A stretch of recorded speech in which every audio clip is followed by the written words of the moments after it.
नमस्कार, एक बार फिर से आप सभी का स्वागत है आपके अपने चैनल विशाल सर एसएसटी पर। मैं विशाल शर्मा। आज हम पढ़ने वाले हैं दोस्तों फेडरलिज्म। फेडरलिज्म एक ऐसा टॉपिक है जो बीइंग इंडियन हम सभी को भी पता होना चाहिए, हम सभी को भी इसकी नॉलेज होनी चाहिए। अगर आप स्पेसिफिक सब्जेक्ट की बात करें तो पॉलिटिकल साइंस का एक चैप्टर है। यहाँ से सीबीएसई ने बहुत बार क्वेश्चन पूछे हैं और बच्चों को जो है आसानी से जो है समझ में आता भी नहीं है, कई बार कंफ्यूज होते हैं इसमें। तो आज हम इसको बहुत अच्छे से समझने वाले हैं। आपको पूरा वीडियो देखेंगे तो चीजें समझ में आएगी। और यहाँ पर अगर आप किसी सब्जेक्ट के स्टूडेंट नहीं भी हैं तब भी आपको फेडरलिज्म के बारे में पता होना चाहिए, क्योंकि आप एक इंडियन हैं और इंडिया में गवर्नमेंट कैसे रूल करती है, हम किसको वोट कर रहे हैं, हम कैसे किस गवर्नमेंट के अंडर में जो है रह रहे हैं, ये बातें हमें पता होनी चाहिए। ठीक है, तो आज हम स्टार्ट करने वाले हैं फेडरलिज्म। तो सबसे पहले तो हम बात करेंगे फेडरलिज्म की डेफिनेशन की। What is the definition of federalism? Federalism होता क्या है? फेडरलिज्म का मतलब है जहां पर ऐसा गवर्नमेंट सिस्टम जिसमें पावर जो है वो डिवाइड हो सेंट्रल अथॉरिटी और अलग अलग कॉन्स्टिट्यूएंट यूनिट्स में। मतलब system of government in which the power is divided between central authority and various constituent units of the country. System of government यानी गवर्नमेंट का सिस्टम। गवर्नमेंट कैसे काम करती है? गवर्नमेंट काम करती है, सेंटर में प्राइम मिनिस्टर होते हैं, पार्लियामेंट होती है, पार्लियामेंट में कानून बनाए जाते हैं, उन कानून को अप्लाई किया जाता है, फिर हम लोग उसको उन कानूनों का हम जो है पालन करते हैं। तो ये तो आपका क्या हो गया, सेंट्रल गवर्नमेंट हो गई। ऐसे ही फिर स्टेट में गवर्नमेंट होती है, स्टेट गवर्नमेंट स्टेट में कानून बनाती है, स्टेट के लिए पॉलिसीज बनाती है, फिर उन पॉलिसीज को हमारे लिए तो बनाया गया है ना, तो हम उनको फॉलो करते हैं, उनका जो है जितना भी जो एडवांटेज है वो हमें मिलता है। तो ये क्या है, आपका सिस्टम ऑफ गवर्नमेंट है। लेकिन इसमें जो पावर है ना वो क्या है, आपका सेंटर में तो है ही, लेकिन सेंटर के साथ में डिवाइड किया हुआ है अलग अलग कॉन्स्टिट्यूएंट यूनिट्स में। कॉन्स्टिट्यूएंट का मतलब है जिसको कॉन्स्टिट्यूशन ने स्पेसिफिकली जो है उसको बनाया, कॉन्स्टिट्यूशन जो है उसमें बताया गया है। तो ये कॉन्स्टिट्यूएंट यूनिट जो है ना आपकी वो क्या है, विधानसभा है। कॉन्स्टिट्यूएंट यूनिट कौन सी है? आपकी नगर पालिका है, आपकी नगर पंचायत है, आपकी ग्राम पंचायत है, नगर परिषद है, म्युनिसिपलिटी है। ये सब क्या है, कॉन्स्टिट्यूएंट यूनिट्स ही हैं। और विधानसभा, विधान परिषद, लोकसभा, राज्यसभा, ये सब कॉन्स्टिट्यूएंट यूनिट्स हैं। ये क्या करती हैं? ये गवर्न करती है किसी कंट्री को। तो ये अथॉरिटीज हैं। सेंट्रल में जो होगी वो सेंट्रल अथॉरिटी, स्टेट में होगी तो स्टेट अथॉरिटी। लेकिन दोनों को क्या किया गया है, स्पेसिफिक पावर्स दिए हुए हैं। So the simplest definition अगर आप देखें तो a system of government where power has been divided between two or more levels of the government। तो इस तरह से आप सीधा सिंपल फेडरलिज्म को समझ सकते हैं। तो ये तो बात हो गई किसकी, फेडरलिज्म की। अब अगर हम फेडरलिज्म जो है उसके कैरेक्टरिस्टिक्स की बात करें, क्या क्या स्पेसिफिक जो है इसकी खासियत, क्या स्पेशल चीजें क्या है इसमें, या कैसे आप आइडेंटिफाई कर सकते हैं कि ये जो है आपका फेडरलिज्म है, तो वहां पर अगर आप देखेंगे तो ये है टू और more levels of the government. यानी कि फेडरलिज्म में क्या होता है, दो से ज्यादा लेवल होते हैं गवर्नमेंट के, या तो दो होंगे या फिर दो से ज्यादा होंगे। मैंने जो पहले वाला वीडियो डाला उसमें पावर शेयरिंग पढ़ाया था, तो मैंने वहां भी बताया था कि जहां पर पावर शेयर होता है ना, दो से ज्यादा यूनिट्स में या दो यूनिट्स में जो पावर शेयर होता है तो उसे फेडरलिज्म बोलते हैं। तो सिंपल सा फंडा है, एक चीज तो आपको पता होनी चाहिए कि फेडरलिज्म का एक स्पेसिफिक क्राइटेरिया है, एक कैरेक्टरिस्टिक है, क्या, टू और more levels of the government. Government के क्या है, दो लेवल्स होते हैं, या दो से ज्यादा भी हो सकते हैं, जैसे इंडिया में दो से ज्यादा है। तो ये क्या एक फीचर हो गया इसका। दूसरा फीचर अगर आप देखेंगे, दूसरे कैरेक्टरिस्टिक्स की बात करेंगे तो दूसरा क्या है, different tears of the government govern the same citizens. Different tears, tears का मतलब लेवल। तो जब दो लेवल होंगे ना गवर्नमेंट के, तो दोनों लेवल्स क्या करेंगे, पॉलिसीज बनाएंगे, लॉज बनाएंगे, प्रोग्राम्स चलाएंगे कि लोगों को बेनिफिट मिले, लोगों के लिए काम करें। लेकिन जो दोनों काम कर रहे हैं ना वो दोनों सेम सिटीजन्स के लिए काम कर रहे हैं। सेम सिटीजन के लिए कैसे, जैसे कि पीएम नरेंद्र मोदी जी हैं, उन्होंने कोई लॉ जो है पार्लियामेंट में पास करवाया, या उन्होंने कोई जो है पॉलिसी बनाई, या उन्होंने जो है कोई प्रोग्राम चलाया, जैसे स्वच्छ भारत अभियान है। तो ऐसे जो प्रोग्राम्स उन्होंने चलाए हैं वो पूरे इंडिया के लिए हैं। लेकिन जो इंडिया के लिए चलेंगे वो राजस्थान के लिए भी तो है, वो उत्तर प्रदेश के लिए भी तो है, वो हमारे स्टेट पंजाब के लिए भी तो है। तो जहां जिस स्टेट के लिए जो गवर्नमेंट काम कर रही है ना, वो तो स्टेट के लोगों के लिए ही कर रही है। लेकिन जो सेंट्रल गवर्नमेंट है वो अल्टीमेटली वो भी स्टेट के लिए भी तो कर रही है। तो दोनों तरह की गवर्नमेंट यानी state government and central government both are working for the same citizen. क्योंकि मोदी जी ने पंजाब के लिए कानून बनाया, मतलब पूरे देश के लिए बनाया, तो पंजाब के लिए ऑटोमेटिक बन गया। और पंजाब की गवर्नमेंट ने कानून बनाया तो पंजाब के लोगों के लिए बनाया, तो पंजाब के लोगों के लिए ऑटोमेटिक कानून बन गया। तो दोनों तरह के कानून जो दोनों ने बनाए वो एक के लिए बन चुके हैं। तो सेम सिटीजन को क्या करते हैं, दोनों टीयर्स ऑफ गवर्नमेंट गवर्न करते हैं। तीसरा है specific jurisdiction for the each tier. Specific jurisdiction का मतलब है कि हर लेवल पर, यानी कि अगर सेंट्रल लेवल है तो सेंट्रल लेवल पर, और अगर स्टेट लेवल है तो स्टेट लेवल पर, अगर लोकल है तो लोकल लेवल पर, तीनों लेवल पर अलग अलग जुडिशरी भी होती है। जुडिशरी का मतलब है न्यायपालिका। अलग अलग न्यायपालिका जो है हर लेवल पर आपको मिलेगी। इंडिया में आप देखेंगे सुप्रीम कोर्ट, हाई कोर्ट और आपका जो डीएम है या एसडीएम कोर्ट जो होता है ना, वो तीन लेवल्स हैं। तो हर लेवल पर अलग अलग कोर्ट है। अगर आपको उस गवर्नमेंट की पॉलिसी से या आपके साथ कोई भी किसी तरह का एक्सप्लॉइटेशन है तो आप तीन लेवल्स पर अपने लिए जो है जस्टिस की डिमांड कर सकते हैं। तो ये तीन लेवल हो गए। फिर अगर आप बात करेंगे ज्यूरिसडिक्शन के बाद, तो फंडामेंटल जो प्रोविजंस हैं can not be unilaterally change. Fundamental provision का मतलब क्या होता है, हमारे जो कॉन्स्टिट्यूशन है उसने हमें फंडामेंटल राइट्स दिए हैं। फंडामेंटल राइट्स जैसे कि राइट टू एजुकेशन है, तो राइट टू एजुकेशन हमें मिला हुआ है।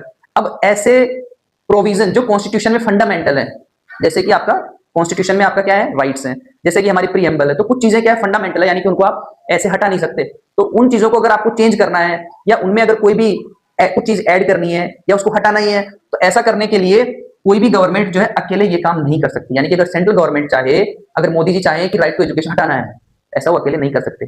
मोदी चाहे कि रिजर्वेशन हटाना है, तो ऐसा वो अकेले नहीं कर सकते। ऐसा करने के लिए उन्हें क्या करना पड़ेगा, जो स्टेट गवर्नमेंट्स हैं उनसे भी एडवाइस लेनी पड़ेगी, उनका भी सपोर्ट लेना पड़ेगा, उनसे भी बिल जो है उसको पास करवाना पड़ेगा विधानसभाओं में। तो जब बिल जो है विधानसभाओं से भी पास होंगे और फिर वो कहां जाएंगे, पार्लियामेंट में, फिर पार्लियामेंट भी उसको पास करेगी, तब जाके जो है ऐसे जो फंडामेंटल जो आपके जो प्रोविजन है वो चेंज किए जा सकते हैं। हमारी कंट्री जो है उसमें फेडरलिज्म है। अब मोदी जी कहते हैं कि फेडरलिज्म को हटा देते हैं हम क्या करेंगे, एक ही गवर्नमेंट होगी, सेंट्रल स्टेट में कोई गवर्नमेंट नहीं होगी, हटा देते हैं स्टेट गवर्नमेंट को। तो मेंशन कहां है, कॉन्स्टिट्यूशन में है।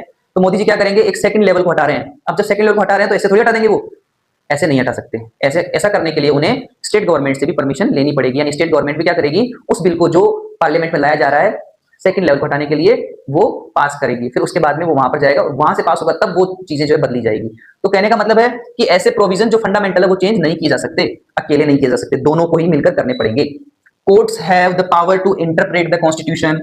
कोर्ट जो है आपका सुप्रीम कोर्ट और हाई कोर्ट, कई बार आपने देखा होगा कि जब कोई भी कानून बनाया जाता है तो उस कानून के खिलाफ जो है लोग चले जाते हैं, पीआईएल जो है लगा देते हैं, पब्लिक लिटिगेशन पीएलआई लगा देते हैं।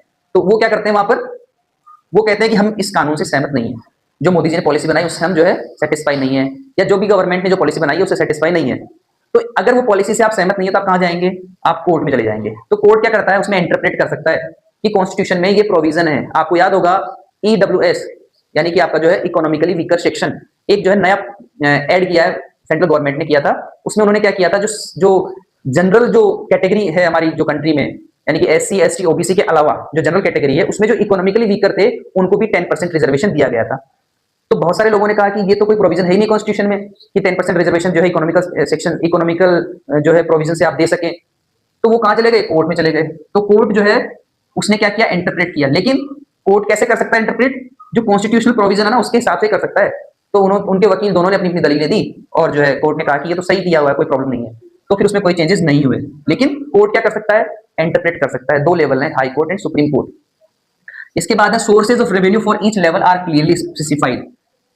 सोर्सेज ऑफ रेवेन्यू का मतलब है कि रेवेन्यू आपको काम करवाना है, रोड बनवानी है, सड़कें बनवानी है, आपको जो है इलेक्ट्रिसिटी है और भी कई सारी फैसिलिटीज है जो प्रोवाइड करवाती है गवर्नमेंट। लेकिन उन फैसिलिटीज को प्रोवाइड करवाने के लिए क्या चाहिए, फंड चाहिए, पैसा चाहिए।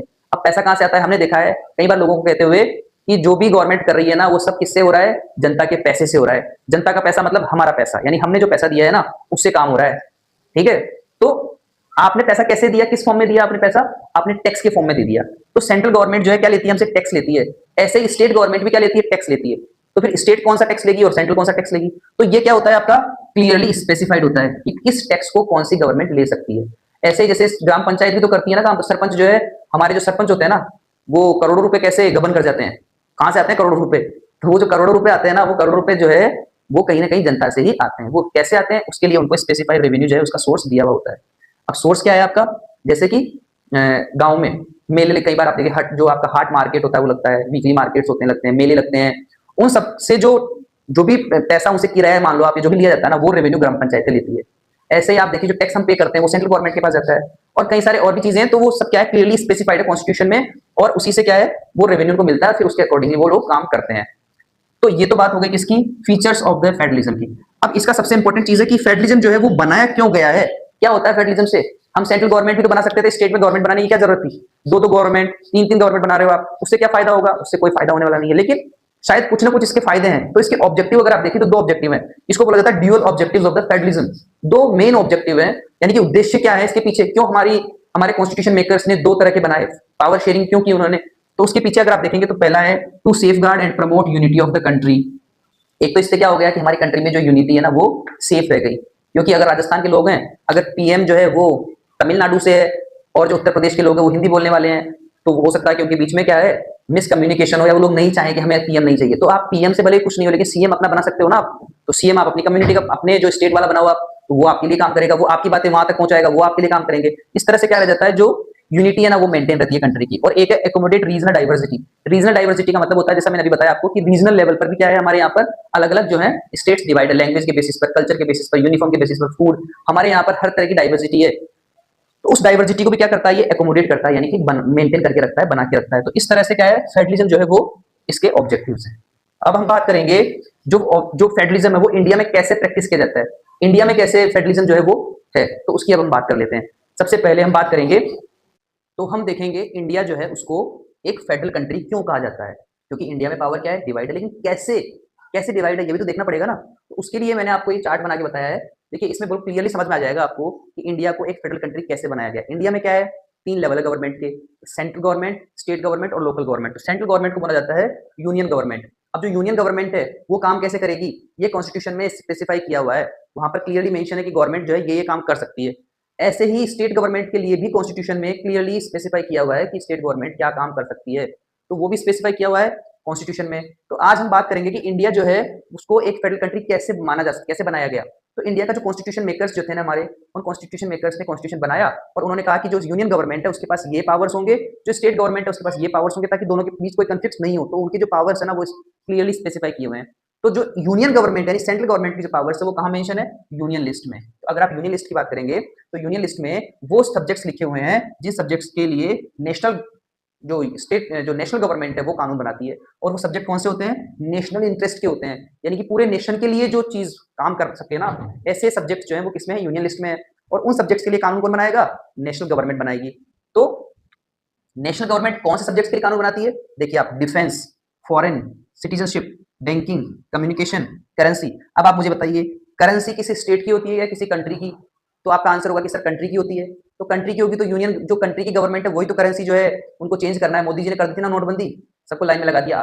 तो इस तरह से करेंसी को किसने चेंज किया, करेंसी की जो नोट्स हैं वो बंद करना, चालू करना, ये सब काम किसका है, सेंट्रल गवर्नमेंट का, स्टेट का नहीं है। ऐसे ही आपने सिटीजनशिप जो है उसका भी देखा होगा, सीएए सिटीजनशिप अमेंडमेंट एक्ट एक आया था, उसमें सिटीजनशिप जो है उसमें कुछ चेंजेस किए गए थे। तो स्टेट गवर्नमेंट ने क्या कर लिया, अपने वहां पर जो है एक बिल पास कर दिया विधानसभा में कि हम नहीं मानते इस कानून को।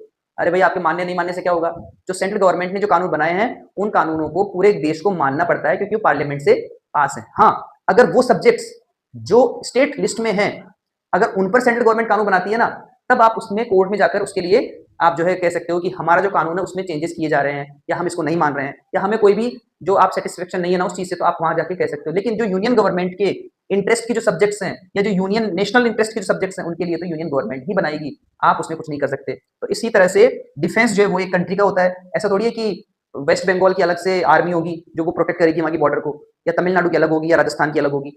जो आर्मी है वो किसके कंट्रोल में होगी, यूनियन गवर्नमेंट के कंट्रोल में होगी। आपने देखा होगा कि जो बैंक बैंक है वो बैंक को नेशनलाइज किया जा रहा है या बैंक जो है वो प्राइवेटाइजेशन हो रहा है, ऐसा सुनने में आता है। तो कौन कर रहा है, सेंट्रल गवर्नमेंट ही करती है। तो ये सारी चीजें किसके कंट्रोल में है, नेशनल गवर्नमेंट के कंट्रोल में है, यूनियन गवर्नमेंट के कंट्रोल में है। और ये मेंशन कहा है यूनियन लिस्ट में, सारे सब्जेक्ट्स लिखे हुए हैं जिनके लिए कानून कौन बनाता है, यूनियन गवर्नमेंट ही बनाते हैं। ये सारे सब्जेक्ट किस इंटरेस्ट के होते हैं, नेशनल इंटरेस्ट के होते हैं, इसीलिए नेशनल गवर्नमेंट ही बना सकती है।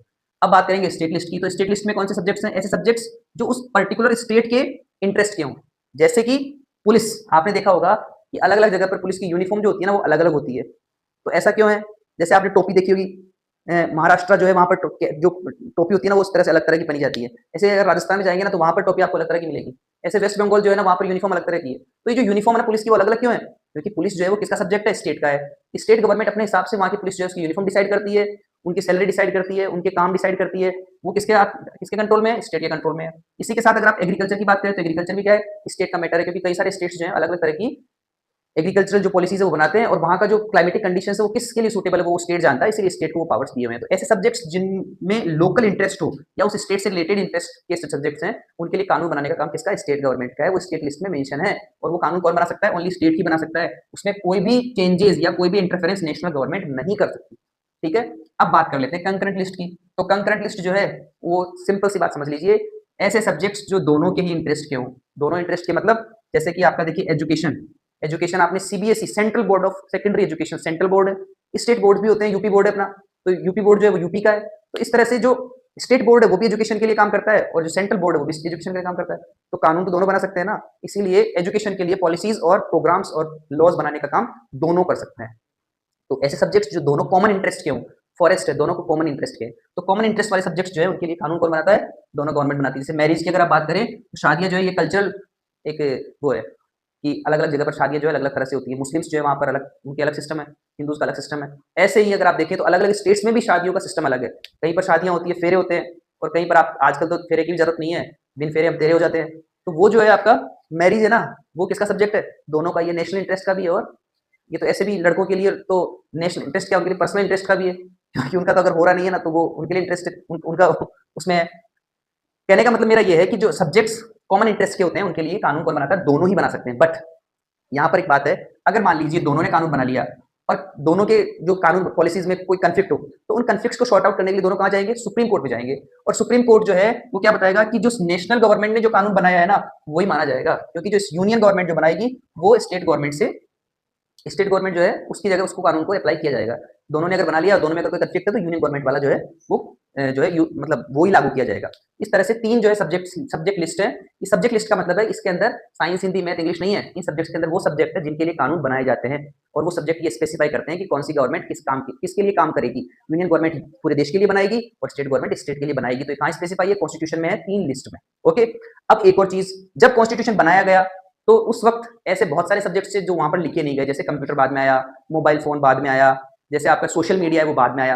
तो ऐसी चीजें जो बाद में आई है वो तो किसी लिस्ट में नहीं है। तो ऐसे सब्जेक्ट्स जो किसी भी लिस्ट में नहीं है, उन्हें हम बोलते हैं रेसिडरी सब्जेक्ट्स। तो रेसिडरी सब्जेक्ट्स जो है, बचे हुए जो सब्जेक्ट्स हैं जो किसी भी लिस्ट में नहीं है, उनके लिए कानून कौन बनाएगा?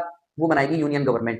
ठीक है, तो जैसे आपने देखा होगा टिकटॉक बैन कर दिया था। टिकटॉक क्या है? सोशल मीडिया है। जैसे फेसबुक के लिए भी बनाए जाते हैं, जैसे यूट्यूब के लिए भी बनाए जाते हैं कानून की यूट्यूब जो है किस तरह के कंटेंट जो डालेगा। जैसे विशाल सर अच्छे अच्छे कंटेंट डाल रहे हैं, लेकिन बच्चे जो है सब्सक्राइब ही नहीं कर रहे हैं।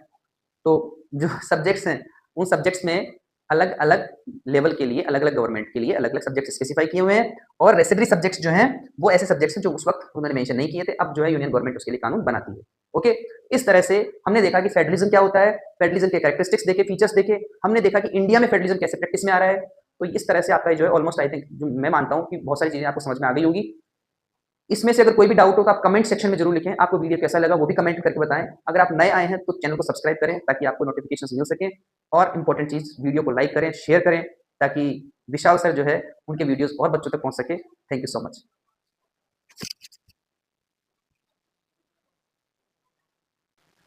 तो हम देखेंगे इंडिया जो है उसको एक फेडरल कंट्री क्यों कहा जाता है, क्योंकि इंडिया में पावर क्या है? डिवाइड है। लेकिन कैसे कैसे डिवाइड है ये भी तो देखना पड़ेगा ना। तो उसके लिए मैंने आपको एक चार्ट बना के बताया है। देखिए, इसमें बहुत क्लियरली समझ में आ जाएगा आपको कि इंडिया को एक फेडरल कंट्री कैसे बनाया गया। इंडिया में क्या है? 3 लेवल है गवर्नमेंट के, सेंट्रल गवर्नमेंट, स्टेट गवर्नमेंट और लोकल गवर्नमेंट। तो सेंट्रल गवर्नमेंट को बोला जाता है यूनियन गवर्नमेंट। अब जो यूनियन गवर्नमेंट है वो काम कैसे करेगी, ये कॉन्स्टिट्यूशन में स्पेसिफाई किया हुआ है। वहां पर क्लियरली मेंशन है कि गवर्नमेंट जो है ये काम कर सकती है। ऐसे ही स्टेट गवर्नमेंट के लिए भी कॉन्स्टिट्यूशन में क्लियरली स्पेसिफाई किया हुआ है कि स्टेट गवर्नमेंट क्या काम कर सकती है, तो वो भी स्पेसिफाई किया हुआ है कॉन्स्टिट्यूशन में। तो आज हम बात करेंगे कि इंडिया जो है उसको एक फेडरल कंट्री कैसे माना जा सकता, कैसे बनाया गया। तो इंडिया का जो कॉन्स्टिट्यूशन मेकर्स जो थे ना हमारे, उन कॉन्स्टिट्यूशन मेकर्स ने कॉन्स्टिट्यूशन बनाया और उन्होंने कहा कि जो यूनियन गवर्नमेंट है उसके पास ये पावर्स होंगे, जो स्टेट गवर्नमेंट है उसके पास ये पावर्स होंगे, ताकि दोनों के बीच कोई कंफ्लिक्ट नहीं हो। तो उनके जो पावर्स है ना वो क्लियरली स्पेसिफाई किए हुए हैं। तो जो यूनियन गवर्नमेंट यानी सेंट्रल गवर्नमेंट की जो पावर्स है वो कहाँ मेंशन है? यूनियन लिस्ट में। तो अगर आप यूनियन लिस्ट की बात करेंगे तो यूनियन लिस्ट में वो सब्जेक्ट्स लिखे हुए हैं जिन सब्जेक्ट्स के लिए जो नेशनल गवर्नमेंट है वो कानून बनाती है। और वो सब्जेक्ट कौन से होते हैं? नेशनल इंटरेस्ट के होते हैं, यानी कि पूरे नेशन के लिए जो चीज काम कर सके ना, ऐसे सब्जेक्ट जो है वो किसमें है? यूनियन लिस्ट में है। और उन सब्जेक्ट्स के लिए कानून कौन बनाएगा? नेशनल गवर्नमेंट बनाएगी। तो नेशनल गवर्नमेंट कौन से सब्जेक्ट्स के लिए कानून बनाती है? देखिए आप, defence, foreign, citizenship, banking, communication, currency. अब आप मुझे बताइए, करेंसी किसी स्टेट की होती है या किसी कंट्री की? तो आपका आंसर होगा कि सर कंट्री की होती है। तो कंट्री की होगी तो यूनियन जो कंट्री की गवर्नमेंट है वही तो करेंसी जो है उनको चेंज करना है। मोदी जी ने कर दी थी ना नोटबंदी, सबको लाइन में लगा दिया। तो इस तरह से करेंसी को किसने चेंज किया? करेंसी की जो नोट्स हैं वो बंद करना, चालू करना, ये सब काम किसका है? सेंट्रल गवर्नमेंट का, स्टेट का नहीं है। ऐसे ही आपने सिटीजनशिप जो है उसका भी देखा होगा, CAA सिटीजनशिप अमेंडमेंट एक्ट एक आया था, उसमें सिटीजनशिप जो है उसमें कुछ चेंजेस किए गए थे। तो स्टेट गवर्नमेंट ने क्या कर लिया, अपने वहां पर जो है एक बिल पास कर दिया विधानसभा में कि हम नहीं मानते इस कानून को। अरे भाई, आपके मानने नहीं मानने से क्या होगा? जो सेंट्रल गवर्नमेंट ने जो कानून बनाए हैं उन कानूनों को पूरे देश को मानना पड़ता है, क्योंकि वो पार्लियामेंट से पास है। हाँ, अगर वो सब्जेक्ट्स जो स्टेट लिस्ट में हैं अगर उन पर सेंट्रल गवर्नमेंट कानून बनाती है ना, तब आप उसमें कोर्ट में जाकर उसके लिए आप जो है कह सकते हो कि हमारा जो कानून है उसमें चेंजेस किए जा रहे हैं, या हम इसको नहीं मान रहे हैं, या हमें कोई भी जो आप सेटिस्फेक्शन नहीं है ना उस चीज से, तो आप वहां जाके कह सकते हो। लेकिन जो यूनियन गवर्नमेंट के इंटरेस्ट के जो सब्जेक्ट्स हैं या जो यूनियन नेशनल इंटरेस्ट के जो सब्जेक्ट्स हैं उनके लिए तो यूनियन गवर्नमेंट ही बनाएगी, आप उसमें कुछ नहीं कर सकते। तो इसी तरह से डिफेंस जो है वो एक कंट्री का होता है। ऐसा थोड़ी है कि वेस्ट बंगाल की अलग से आर्मी होगी जो वो प्रोटेक्ट करेगी वहां की बॉर्डर को, या तमिलनाडु की अलग होगी, या राजस्थान की अलग होगी। जो आर्मी है वो किसके कंट्रोल में होगी? यूनियन गवर्नमेंट के कंट्रोल में होगी। आपने देखा होगा कि जो बैंक है वो बैंक को नेशनलाइज किया जा रहा है या बैंक जो है वो प्राइवेटाइजेशन हो रहा है, ऐसा सुनने में आता है, तो कौन कर रहा है? सेंट्रल गवर्नमेंट ही करती है। तो ये सारी चीजें किसके कंट्रोल में है? नेशनल गवर्नमेंट के कंट्रोल में है, यूनियन गवर्नमेंट के कंट्रोल में है। और ये मेंशन कहा है यूनियन लिस्ट में, सारे सब्जेक्ट्स लिखे हुए हैं जिनके लिए कानून कौन बनाता है? यूनियन गवर्नमेंट ही बनाते हैं। ये सारे सब्जेक्ट किस इंटरेस्ट के होते हैं? नेशनल इंटरेस्ट के होते हैं, इसीलिए नेशनल गवर्नमेंट ही बना सकती है। अब बात करेंगे स्टेट लिस्ट की, तो स्टेट लिस्ट में कौन से सब्जेक्ट्स हैं? ऐसे सब्जेक्ट्स जो उस पर्टिकुलर स्टेट के इंटरेस्ट के हों, जैसे कि पुलिस। आपने देखा होगा कि अलग अलग जगह पर पुलिस की यूनिफॉर्म जो होती है ना वो अलग अलग होती है, तो ऐसा क्यों है? जैसे आपने टोपी देखी होगी, महाराष्ट्र जो है वहां पर जो टोपी होती है ना वो उस तरह से अलग तरह की पहनी जाती है। ऐसे अगर राजस्थान में जाएंगे ना तो वहां पर टोपी आपको अलग तरह की मिलेगी। ऐसे वेस्ट बंगाल जो है ना वहां पर यूनिफॉर्म अलग तरह की है। तो ये जो यूनिफॉर्म है ना पुलिस की वो अलग अलग क्यों है? क्योंकि पुलिस जो है वो किसका सब्जेक्ट है? स्टेट का है। स्टेट गवर्नमेंट अपने हिसाब से वहां की पुलिस जो है उसकी यूनिफॉर्म डिसाइड करती है, उनकी सैलरी डिसाइड करती है, उनके काम डिसाइड करती है। वो किसके कंट्रोल में है? स्टेट के कंट्रोल में है। इसी के साथ अगर आप एग्रीकल्चर की बात करें तो एग्रीकल्चर भी क्या है? स्टेट का मैटर है, क्योंकि कई सारे स्टेट्स जो है अलग अलग तरह की एग्रीकल्चरल जो पॉलिसीज है वो बनाते हैं और वहां का जो क्लाइमेटिक कंडीशंस है वो किसके लिए सूटेबल है वो स्टेट जानता है, इसलिए स्टेट को वो पावर्स दिए हुए हैं। तो ऐसे सब्जेक्ट्स जिनमें लोकल इंटरेस्ट हो या उस स्टेट से रिलेटेड इंटरेस्ट के सब्जेक्ट्स हैं उनके लिए कानून बनाने का काम किसका? स्टेट गवर्नमेंट का है। वो स्टेट लिस्ट में मेंशन है और वो कानून कौन बना सकता है? ओनली स्टेट ही बना सकता है। उसमें कोई भी चेंजेस या कोई भी इंटरफेरेंस नेशनल गवर्नमेंट नहीं कर सकती। ठीक है, अब बात कर लेते हैं कंकरेंट लिस्ट की। तो कंकरेंट लिस्ट जो है वो सिंपल सी बात समझ लीजिए, ऐसे सब्जेक्ट्स जो दोनों के ही इंटरेस्ट के हों। दोनों इंटरेस्ट के मतलब जैसे कि आपका देखिए एजुकेशन आपने CBSE central board of secondary education, central board है। स्टेट बोर्ड भी होते हैं, यूपी बोर्ड है अपना, तो यूपी बोर्ड जो है वो यूपी का है। तो इस तरह से जो स्टेट बोर्ड है वो भी एजुकेशन के लिए काम करता है और जो सेंट्रल बोर्ड है वो भी एजुकेशन के लिए काम करता है। तो कानून तो दोनों बना सकते हैं ना, इसीलिए एजुकेशन के लिए पॉलिसीज और प्रोग्राम्स और लॉज बनाने का काम दोनों कर सकते हैं। तो ऐसे सब्जेक्ट्स जो दोनों कॉमन इंटरेस्ट के हों, फॉरेस्ट है दोनों को कॉमन इंटरेस्ट के, तो कॉमन इंटरेस्ट वाले सब्जेक्ट्स जो है उनके लिए कानून कौन बनाता है? दोनों गवर्नमेंट बनाती है। जैसे मैरिज की अगर आप बात करें तो शादियां जो है ये कल्चरल एक वो है कि अलग अलग जगह पर शादियां जो है अलग अलग तरह से होती है। मुस्लिम्स जो है वहां पर अलग, उनके अलग सिस्टम है, हिंदूज का अलग सिस्टम है। ऐसे ही अगर आप देखें तो अलग अलग स्टेट्स में भी शादियों का सिस्टम अलग है। कहीं पर शादियां होती है, फेरे होते हैं, और कहीं पर आप आजकल तो फेरे की भी जरूरत नहीं है, बिन फेरे हम तेरे हो जाते हैं। तो वो जो है आपका मैरिज है ना वो किसका सब्जेक्ट है? दोनों का। ये नेशनल इंटरेस्ट का भी है और ये तो ऐसे भी लड़कों के लिए तो नेशनल इंटरेस्ट क्या, उनके लिए पर्सनल इंटरेस्ट का भी है, क्योंकि उनका तो अगर हो रहा नहीं है ना तो वो उनके लिए इंटरेस्ट उनका उसमें है। कहने का मतलब मेरा ये है कि जो सब्जेक्ट्स कॉमन इंटरेस्ट के होते हैं उनके लिए कानून कौन बनाता है? दोनों ही बना सकते हैं। बट यहाँ पर एक बात है, अगर मान लीजिए दोनों ने कानून बना लिया और दोनों के जो कानून पॉलिसीज में कोई कंफ्लिक्ट हो तो उन कंफ्लिक्ट्स को सॉर्ट आउट करने के लिए दोनों कहां जाएंगे? सुप्रीम कोर्ट में जाएंगे। और सुप्रीम कोर्ट जो है वो क्या बताएगा कि जो नेशनल गवर्नमेंट ने जो कानून बनाया है ना वही माना जाएगा, क्योंकि जो यूनियन गवर्नमेंट जो बनाएगी वो स्टेट गवर्नमेंट से, स्टेट गवर्नमेंट जो है उसकी जगह उसको कानून को अप्लाई किया जाएगा। दोनों ने अगर बना लिया, दोनों में अगर कोई कंफ्लिक्ट है तो यूनियन गवर्नमेंट वाला जो है वो जो है मतलब वो ही लागू किया जाएगा। इस तरह से तीन जो है सब्जेक्ट लिस्ट है। इस सब्जेक्ट लिस्ट का मतलब है इसके अंदर साइंस, हिंदी, मैथ, इंग्लिश नहीं है। इन सब्जेक्ट्स के अंदर वो सब्जेक्ट है जिनके लिए कानून बनाए जाते हैं और वो सब्जेक्ट ये स्पेसिफाई करते हैं कि कौन सी गवर्नमेंट किसके लिए काम करेगी। यूनियन गवर्नमेंट पूरे देश के लिए बनाएगी और स्टेट गवर्नमेंट स्टेट के लिए बनाएगी। तो कहां स्पेसिफाई है? कॉन्स्टिट्यूशन में है, 3 लिस्ट में। ओके, अब एक और चीज, जब कॉन्स्टिट्यूशन बनाया गया तो उस वक्त ऐसे बहुत सारे सब्जेक्ट्स थे जो वहां पर लिखे नहीं गए, जैसे कंप्यूटर बाद में आया, मोबाइल फोन बाद में आया, जैसे आपका सोशल मीडिया है वो बाद में आया। तो ऐसी चीजें जो बाद में आई है वो तो किसी लिस्ट में नहीं है। तो ऐसी लिस्ट जो ऐसे सब्जेक्ट्स जो किसी भी लिस्ट में नहीं है उन्हें हम बोलते हैं रेसिडरी सब्जेक्ट्स। तो रेसिडरी सब्जेक्ट्स जो है बचे हुए जो सब्जेक्ट्स हैं जो किसी भी लिस्ट में नहीं है उनके लिए कानून कौन बनाएगा? वो बनाएगी यूनियन गवर्नमेंट। ठीक है, तो जैसे आपने देखा होगा टिकटॉक बैन कर दिया था। टिकटॉक क्या है? सोशल मीडिया है। जैसे फेसबुक के लिए भी बनाए जाते हैं, जैसे यूट्यूब के लिए बनाए जाते हैं कानून की, यूट्यूब जो है किस तरह के कंटेंट जो डालेगा। जैसे विशाल सर अच्छे अच्छे कंटेंट डाल रहे हैं लेकिन बच्चे जो है सब्सक्राइब नहीं कर रहे हैं। तो जो सब्जेक्ट्स हैं उन सब्जेक्ट्स में अलग अलग लेवल के लिए, अलग अलग गवर्नमेंट के लिए अलग अलग सब्जेक्ट स्पेसिफाई किए हुए हैं। और रेसिडरी सब्जेक्ट्स जो हैं वो ऐसे सब्जेक्ट्स हैं जो उस वक्त उन्होंने मेंशन नहीं किए थे, अब जो है यूनियन गवर्नमेंट उसके लिए कानून बनाती है। ओके, इस तरह से हमने देखा कि फेडरलिज्म क्या होता है, फेडरलिज्म के कैरेक्टरिस्टिक्स देखे, फीचर्स देखे। हमने देखा कि इंडिया में फेडरलिज्म कैसे प्रैक्टिस में आ रहा है। तो इस तरह से आपका जो है ऑलमोस्ट आई थिंक मैं मानता हूं कि बहुत सारी चीजें आपको समझ में आ गई होगी। इसमें से अगर कोई भी डाउट हो तो आप कमेंट सेक्शन में जरूर लिखें। आपको वीडियो कैसा लगा वो भी कमेंट करके बताएं। अगर आप नए आए हैं तो चैनल को सब्सक्राइब करें ताकि आपको नोटिफिकेशन मिल सके। और इंपॉर्टेंट चीज, वीडियो को लाइक करें, शेयर करें ताकि विशाल सर जो है उनके वीडियोस और बच्चों तक पहुंच सके। Thank you so much.